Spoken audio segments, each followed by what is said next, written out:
Hey y'all, it is Celine, and I just wanted to show you how I quickly defrost my Harvest Stripe freeze dryer. I take my little fan, which I always have sitting here blowing into those holes, which I see need to be cleaned.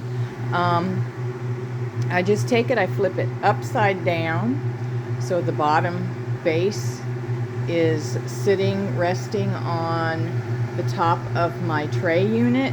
And then this is my mortar and pestle thing, yeah.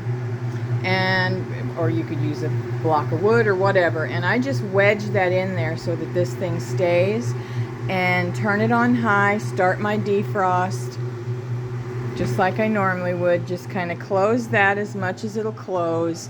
And in about 30 minutes, all the ice is gone. So instead of waiting the 2 hours and sometimes 3 hours that it takes to defrost, I'm ready for my next load in 30 minutes. So I hope that's been helpful to you. Talk to you later. God bless. Love you guys. Mwah.